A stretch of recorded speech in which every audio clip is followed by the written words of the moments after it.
Hey, what is going on, guys? My name is Slickmoth. I'm back again with another video, and in this one, I've got the window creaked open, so sorry if you can hear the rain in the background. It's storming a little bit, but it should provide for a soothing commentary atmosphere. Maybe not, I don't know. Maybe it's just distracting, but maybe you can't hear it, I don't know.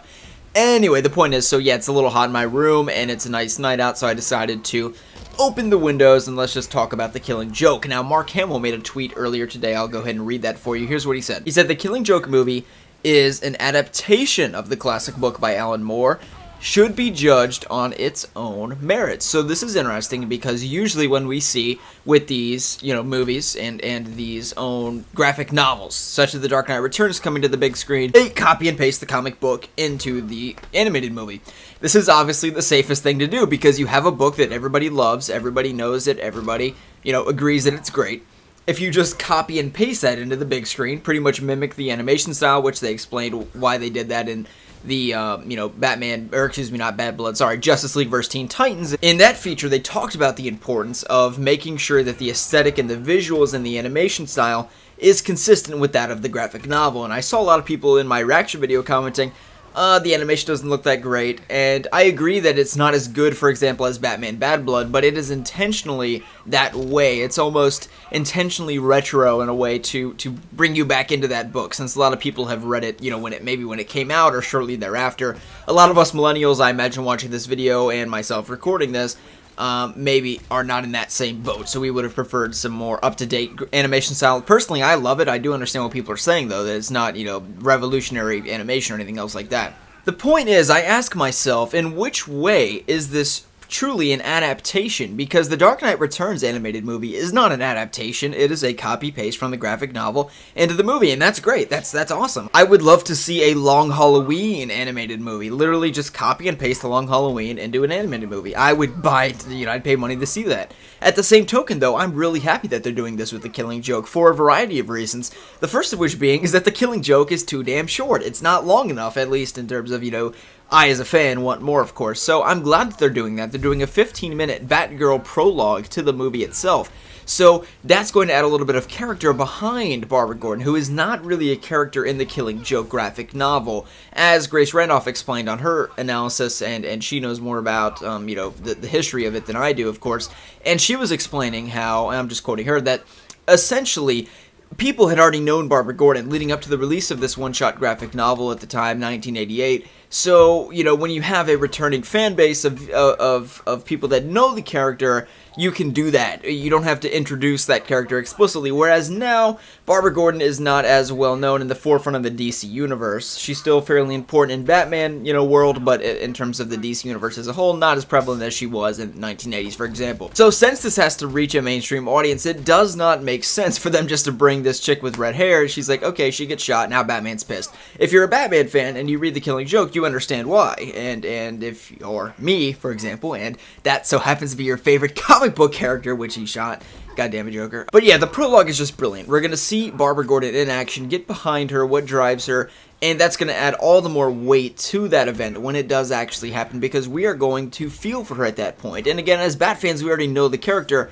That is mainly intended for casual audiences, and again, people, if that just so happens to be your favorite comic book character of all time, then you can enjoy that 15-minute prologue as well. But I imagine that that is not the only way in which this book will be more than an adaptation. One thing I would love to see is the ending of the book actually changed. Now, as many of you know, the graphic novel is meant to be ambiguous intentionally, and Alan Moore made it that way in design. So maybe I would love to see a definitive epilogue, and not an epilogue in terms of like a post-credit scene, an epilogue in that final shot we see an extra 10 seconds. We see whether or not Batman does or does not kill the Joker. This is the final climax between their conflict, and you have to think about it in that way as if this is their final climax of that conflict. And even though Joker, of course, lives beyond this, it's canon. The Killing Joke is canon, so thereby he does not kill the Joker, but I would love to see their interpretation of how they show Batman actually not killing the Joker, because certainly in the way that the noise stops and everything else like that, it appears as though Batman has sufficiently repressed the Joker, shall we say. But my hope as well is that they do kind of what we're getting with the Batman v Superman extended cut added throughout. So in little scenes here, maybe in the first act of the movie, a scene or two here, a scene or two at the end, some extra scenes here. The idea is that the movie is more flushed out, because I don't think that the book is lacking a prologue, like a 15-minute prologue with Batgirl. I don't think it's lacking an epic conclusion. It has everything there. It's coherent in its own right. So if you expand upon the story from beginning to end, you add scenes to the prologue, as they're doing with Batgirl, you add some scenes in the middle, you get a little bit more of Batman maybe interacting with Alfred in the Batcave, for example, and then in the epilogue, you expand upon that fight, add more with Jim Gordon and Batman interacting, maybe amidst the events of Batman trying to rescue him out of the carnival. That would be amazing as well. So I think that the point is, there's a lot for them to do here, and this tweet, you know, proposes a lot of promise in that they could take some narrative shifts, or for all we know, this tweet is simply just referring, it's its own thing. It's going to be quite similar to it, but it is an adaptation, so it should be judged on its own. But at the same point, the way I interpret an adaptation, would I really say that, for example, the Dark Knight Returns animated movie is an adaptation of the Dark Knight Returns? Not really. I think that's a stretch to say that, because again, it is narratively and in pretty much every beat of it identical. So I think that would be unfair to say that that is a so-called rendition. However, I will say that it is a great movie, and I'm hoping that The Killing Joke is either way. So even if they hug more closer to the graphic novel, I think that they should be wary of the fact that there's going to be people going into this movie that just want to see the frames animated on the big screen. You know what I mean? Like they literally just want 59 pages of this graphic novel on the big screen. They're gonna be like, oh, Batgirl, oh my gosh, boring prologue.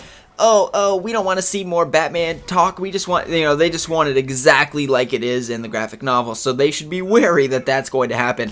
Me, on the other hand, my logic is, I've already read the graphic novel. I know what happens. So if they want to throw in a few screws in there, I would be glad to see that. If they want to add some things, I would be glad to see that. That's my mentality. And if I ever want to go back to the basics, I'll go pick up the graphic novel right there. It's by my bedside. I read it quite regularly, actually. It's one of my favorite graphic novels of all time. So it's right by my bedside. Literally, I read it often.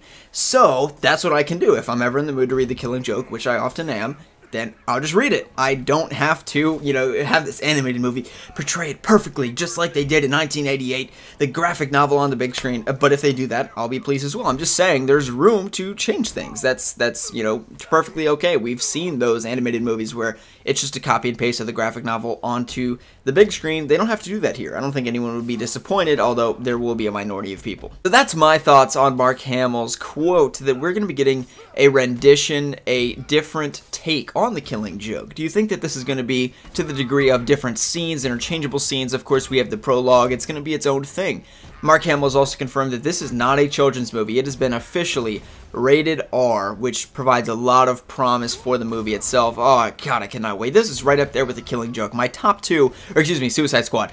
My top two movies coming out this year, we've got The Killing Joke and Suicide Squad. I gotta say, Suicide Squad's probably number one because it's longer and it's its own thing, and, you know, The Killing Joke is, of course, a rendition of the graphic novel, but you get the point. I mean, they're both up there. I cannot wait for the summer to get both of those movies within a 1-month window, by the way, so that's gonna be phenomenal. I hope you guys have enjoyed the video. If you did, again, feel free to give it a thumbs up. My name's Slickmoth, and we'll see you in the next one.